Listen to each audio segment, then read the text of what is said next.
सर्व जिल्ह्यातून, तालुक्यातून, गावागावातून, खेड्यापाड्यातून जमलेल्या महाविराट जनसमुदायाकडून टाळ्यांच्या गजरात स्वागत होऊन जाऊ दे मंडळी.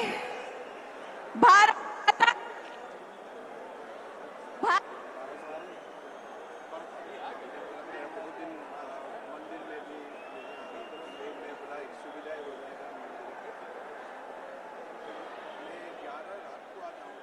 तर देवेंद्र फडणवीस हे आता व्यासपीठावर दाखल झालेले आहेत. त्याचबरोबर एकनाथ शिंदे, अजित पवार हे देखील व्यासपीठावर पोहोचले आणि या तर काही क्षणामध्येच आता नरेंद्र मोदी हे देखील व्यासपीठावर दाखल होतील. पंतप्रधान मोदी मुंबईत दाखल झालेले आहेत आणि कुठल्याही क्षणी ते व्यासपीठावर पोहोचतील. ही दोन दृश्य आपण पाहतोय. एकीकडे देवेंद्र फडणवीस, एकनाथ शिंदे, अजित पवार यांचं आगमन स्टेजवर झालेलं आहे. सगळ्यांना प्रतीक्षा आहे. पंतप्रधान नरेंद्र मोदी यांची कोणत्याही क्षणी शपथविधी सोहळ्यासाठी पंतप्रधान सुद्धा स्टेजवर दाखल होतील. या ठिकाणी शपथविधी सोहळ्याची सगळी सज्जता झालेली आहे. वानखेडेचा शपथविधी सगळ्यांनाच आठवत असेल, 2014चा तो वानखेडेवर झालेला होता. मोठी गर्दी त्या शपथविधी सोहळ्याला झालेली होती. त्याही शपथविधी सोहळ्यासाठी आवर्जून अनेक क्षेत्रातले मान्यवर उपस्थित होते आणि सर्वसामान्य लोक सुद्धा मोठ्या संख्येने उपस्थित होते. दुसरीकडे आजचा हा शपथविधी सोहळा निमंत्रितांची या ठिकाणी हजेरी आपण पाहतोय आणि स्टेजवर सगळ्यांनाच प्रतीक्षा आहे स्टेजवरच्या ती म्हणजे पंतप्रधान नरेंद्र मोदी यांच्या आगमनाची. तर अनेक मान्यवर दिग्गज या ठिकाणी उपस्थित आहेत व्यासपीठावर. भाजपचे त्याचबरोबर मित्रपक्षांचे सर्वच नेते पोहोचले.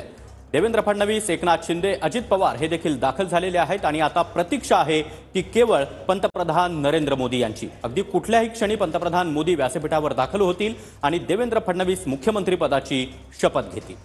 महाराष्ट्र हे अत्यंत महत्त्वाचं राज्य देशाच्या एकंदर राजकारणाच्या दृष्टीनं आणि लोकसभा एकंदर संसदेचं जे आपण राजकीय वातावरण पाहतो त्या दृष्टीने सुद्धा महाराष्ट्र अत्यंत महत्त्वाचं राज्य. त्यामुळे या राज्यात पुन्हा एकदा भाजपचा मुख्यमंत्री विराजमान होतोय याकडे खरं तर सगळ्यांचं लक्ष.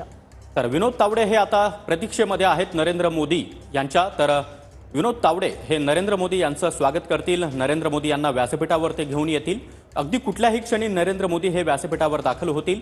तर तीनही नेते त्यामध्ये देवेंद्र फडणवीस, एकनाथ शिंदे, अजित पवार हे व्यासपीठावर पोहोचलेले आहेत. या तीनही नेत्यांच्या चेहऱ्यावर हास्य पाहायला मिळते. हे हास्य सर्व काही सांगून जातं. आजचा दिवस हा भाजपसाठी, महायुतीसाठी आणि या तीनही नेत्यांसाठी किती महत्त्वाचा आहे. ही जशी वीर योद्ध्यांची भूमी आहे तशीच साधू संतांची देखील भूमी आहे. साधू संत येती घरा तोच दिवाळी दसरा अशी आपल्याकडे एक म्हण आहे. आज